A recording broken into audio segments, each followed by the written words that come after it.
ঝয়ে হর্ষই লয়াকার ম ঝিলাম, এই নামটা উচ্চারণ করতে কি খুব কষ্ট হওয়ার কথা কি? কিন্তু কিছু লোকের হয়। আমার নামটা নাকি তারা ঠিক করে বুঝতেই পারে না, তো উচ্চারণ কি করে করবে, তাই না? আমার এই ঝিলাম নামটার জায়গায় আমাকে কেউ কিভাবে ডাকে? ছিলাম। ছয় হর্ষই লয়াকার ম। আমি নাকি ছিলাম। আমি কি পাস্ট টেন্স? আমি কি মারা গেছি? আমি তো আছি, আগামী কয়েক বছরও থাকবো বলেই মনে হয়। তাহলে ছিলাম কেন?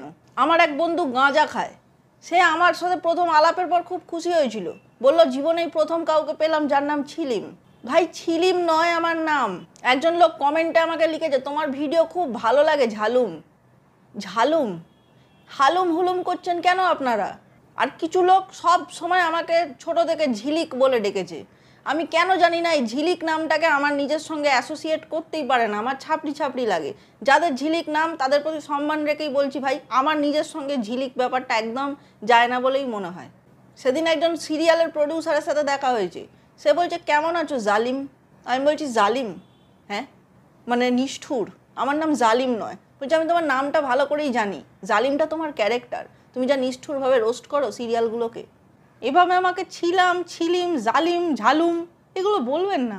মানে আপনারা মাঝে মধ্যে আমায় এমন এমন নামে ডাকেন, মনে হয় আমি কোনো হারিয়ে যাওয়া প্রজাতির ডাইনোসর।